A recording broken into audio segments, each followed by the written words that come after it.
రాబోయే రోజుల్లో ప్రజల తరపున ప్రత్యక్ష పోరాటానికి సిద్ధమని సిపిఐ రాష్ట్ర ప్రధాన కార్యదర్శి ఈశ్వరయ్య స్పష్టం చేశారు. భారత కమ్యూనిస్టు పార్టీ సిపిఐ రాష్ట్ర నూతన కార్యదర్శిగా ఎన్నికైన ఆయనను కడప నగరంలో ఘనంగా అభినందించారు. పార్టీలకు అతీతంగా పాల్గొని ఆయనను ఘనంగా సత్కరించే కడప జిల్లా వాసికి రాష్ట్ర స్థాయి కార్యదర్శి పదవి రావటం సంతోషమని పేర్కొన్నారు. ఈ సందర్భంగా ఆయన మాట్లాడుతూ రాష్ట్రంలో ఎన్నికల సమయంలో ప్రజలకు ఇచ్చిన హామీలను కూటమి ప్రభుత్వం పూర్తిగా విస్మరించిందని, ప్రజల సమస్యలపై నిరంతరం ప్రత్యక్ష పోరాటానికి సిపిఐ తరపున సిద్ధంగా ఉన్నామన్నారు. రాష్ట్ర ప్రభుత్వ మెడికల్ కళాశాలలను ప్రైవేటీకరణ చేయాలన్న ఆలోచన దారుణమని, వీటిపై సిపిఐ తరపున ఉద్యమాలు చేస్తామని హెచ్చరించారు. రైతులు, యువత, విద్యార్థులను తీవ్రస్థాయిలో మోసగించిందని, వారి సమస్యల పట్ల ఎప్పటికప్పుడు పోరాటం చేస్తూనే ఉంటామన్నారు. అందులో కడప జిల్లా కమ్యూనిస్టు పార్టీ ఉద్యమ సారథ్యం మామూలుగా సాగినటువంటిది కాదు. నేను అక్కడ ఉన్నటువంటి సముద్రంలో ఇసుకునేను కంటే మరింత చిన్న తక్కువ అని చెప్పి నన్ను నేను అంగీకరించాల్సిన పరిస్థితి. ఎన్ని త్యాగాలు, ఎన్ని పోరాటాలు. కడప జిల్లా కమ్యూనిస్టు ఉద్యమం మామూలుగా పోరాటాలు చేయలేదు. ఈ జిల్లాలో ఉన్నటువంటి అనేక రకాలైన పోరాటాలకు నాయకత్వం వహించారు. వీర తెలంగాణ రైతాంగ సాయుధ పోరాటానికి భార్యల మెల్లల్లో ఉన్నటువంటి పుస్తెలు అమ్మి డబ్బులు ఇలాంటి టవల్లో పోసి ఆయుధాలు కొనుగోలు చేసి ప్రజలకు రక్షణగా నిలబడి భూములు పంచండి అన్నటువంటి చరిత్రకు ఈరోజు మేము ఆనవాళ్ళుగా ఇక్కడ మిగిలినటువంటి వాళ్ళం. అంతేకాకుండా సొంత తల్లిదండ్రులను కూడా కళ్ళల్లో కారం కొట్టి ఉన్నటువంటి ధాన్య రాసులను హరిజన, గిరిజన, దళిత, బహుజన వర్గాలకు పంచినటువంటి నేతలు ఈ కడప జిల్లాలోనే పుట్టారు. అదేవిధంగా భార్య బిడ్డను వదిలేసి వచ్చిన ప్రభుత్వ ఉద్యోగాలను కాలదన్ని డిటెన్యూడ్గా మారిపోయి అంత ఆ స్థాయిలో వారు పోరాటాన్ని నిర్వహించినటువంటి నేతలు ఈ కడప జిల్లాలోనే ఉద్భవించారు. కాబట్టి చాలా గొప్ప చరిత్రకు వారసులుగా ఉన్నాం. ఈరోజు చరిత్రకు వారసులుగా ఉన్నాం. ఆ చరిత్రను మరింత పునరావృతం చేస్తామో లేదో కానీ ఆ చరిత్ర చెడిపోకుండా ఆ చరిత్రను కాపాడడానికి కావాల్సినటువంటి ఒక ఉన్నతమైనటువంటి ప్రయత్నం మాత్రం తప్పకుండా చేయడానికి కావాల్సినటువంటి ఒక ప్రయత్నం చేస్తామని చెప్పి ఈ సందర్భంగా మీకు అందరికీ విజ్ఞప్తి చేస్తా ఉన్నాను.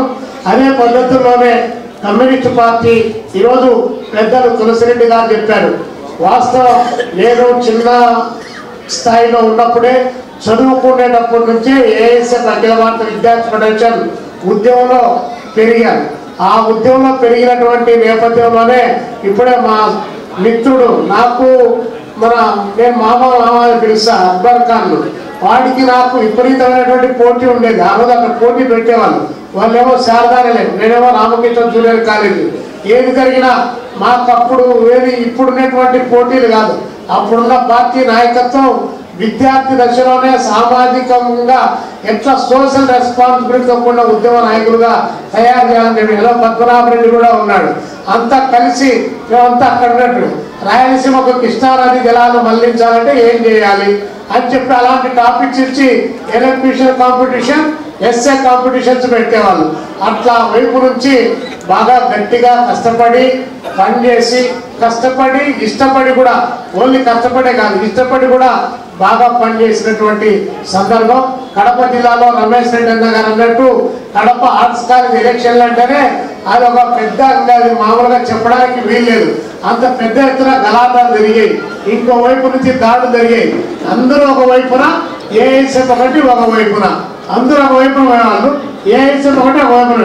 అయినా కడప ఆర్ట్స్ కాలేజ్ ఎలక్షన్ జరిగిన 1-2 సందర్భాలు మినహాయిస్తే ఏఎస్ఎఫ్ జెండానే అక్కడ ప్రముఖంగా ఎగిరింది. నాతోనే కడప, ఇందుకూరు ఎస్ఎన్ఆర్ కానీ, కడప కానీ, రాయచోటి కానీ, రాజంపేట డిగ్రీ కాలేజ్ కానీ ఎక్కడ ఎలక్షన్ జరిగినా కూడా ఏఎస్ఎఫ్ విద్యార్థి ఉద్యమంలో అంత పెద్ద ఎత్తున. కాబట్టి అలాంటి భావాలు ఆనాడు ఉన్నటువంటి నాయకత్వం, మా సీనియర్లు వాళ్ళు అందించినటువంటి మార్గం, వాటన్నిటి రూపేణా మేము ఈరోజు ఈ స్థాయిలో నిలబడ్డామంటే అది కేవలం ఏదో నా ఎంతకు నేనుగా ఎదిగి ఆయాచితంగా కమ్యూనిస్ట్ పార్టీ ఉద్యమాల్లో ఏ ఒక్కడు కూడా ఆయాచితంగా ఎదగలేడు. ఇంతమంది ఇన్ని రకాల చరిత్రలో పేర్లు చెప్పలేనటువంటి వాళ్ళు పేర్లకు చెప్పుకోలేని వాళ్ళు అనేక మంది అనేక సందర్భాల్లో వాళ్ళు ప్రత్యక్షంగా పరోక్షంగా అనేక రూపాల్లో వాళ్ళంతా కూడా శ్రమిస్తే, వాళ్ళంతా కష్టపడితే, వాళ్ళు సహాయపడితే, వాళ్ళ విజ్ఞానాన్ని అందిస్తే, వాళ్ళ వికాసాన్ని అందిస్తే, పోరాటాన్ని సమర్థిస్తే ఈరోజు సిపిఐ రాష్ట్ర కార్యదర్శిగా ఈ బాధ్యతలు తీసుకోవడానికి, ఈ బాధ్యతలను లేక రావడానికి నేను ఆ మేరకు ఉపయోగపడ్డానేమని చెప్పి భావిస్తున్నా తప్ప కార్యకర్తల కష్టం లేకుండా, నాయకుల శ్రమ లేకుండా, వారి విజ్ఞానం లేకుండా, ఆటుపోట్లు ఎదురైనప్పుడు, బాధలు ఎక్కువైనప్పుడు ఆ బాధల్లో పంచుకోకుండా, భుజం తట్టకుండా ఈ స్థాయికి వచ్చినటువంటిది అయితే తానే కాదు. అందుకే ఎదిగినటువంటి స్థితి కాదు, ఎదిగొచ్చినటువంటి దారులను గుర్తు పెట్టుకునే పద్ధతుల్లో ఈ పార్టీలో పనిచేస్తానని చెప్పి మీ అందరికి కూడా తెలియజేస్తూ, మరొక విషయం ఇప్పుడే పెద్దలు మాట్లాడే సందర్భంలో కూడా చాలా అంశాలు మీ దృష్టికి తీసుకొని వచ్చారు. కమ్యూనిస్టులు అందరూ సమర్థిస్తారు, కమ్యూనిస్టులు గట్టిగా కొట్లాడతారు, కమ్యూనిస్టులు గట్టిగా మాట్లాడతారు, వాళ్ళు ఉండాలని చెప్పి భావిస్తారని. అందరూ అంతా ఓకే, బట్ కానీ చివరికి వచ్చేటప్పటికీ కమ్యూనిస్టు పార్టీ లేకపోయినా పర్వాలే, ఈ పార్టీలు మాత్రమే ఉండాలని భావించే వాళ్ళు చాలా మంది ఉన్నారు. అందులో కొంతమందికి మినహాయింపు కూడా ఉంది. కమ్యూనిస్టు పార్టీలు మాతో పాటు ఉండాలని కోరుకునే వాళ్ళు చాలా మంది పెద్దలు మన మధ్యలో కూడా చాలా మంది ఉన్నారు. కాబట్టి రేపు రానున్న రోజుల్లో అటు సంజీవ మేరం గారు చెప్పినటువంటి విషయం కానీ, లేదా అక్బర్ ఖాన్ చెప్పినటువంటి విషయం కానీ, లేదు మన రామ్మోహన్ చెప్పినటువంటి విషయాలు కానీ, రమణారెడ్డి చెప్పినటువంటి విషయాలు కానీ, ఈ దేశానికి ఈ రాష్ట్రానికి ఏనాడైనా ఎప్పటికైనా ఎర్ర జెండానే ప్రత్యామ్నాయం తప్ప వేరొకటి కాదని నమ్మినటువంటి వాళ్ళం. ఆ నమ్మిన సిద్ధాంతం కోసం పని చేసేటువంటి వాళ్ళం. ఎర్ర జెండా అన్నటువంటిది లేకుండా ఈ దేశంలో సామాజిక, ఆర్థిక, రాజకీయ, సాంఘిక, సాంస్కృతికమైనటువంటి ఏ మార్పు కూడా సంక్రమించలేదు. ఈ 100 సంవత్సరాల కాలంలో కమ్యూనిస్టుల యొక్క ఆలోచనలు, కమ్యూనిస్టుల యొక్క నాయకత్వాలు దేశంలో టాప్ టు బాటం, ఢిల్లీ నుంచి ఢిల్లీ వరకు వారు చేసినటువంటి అనేక ఉద్యమాలే ఈ దేశంలో ఈ రకమైనటువంటి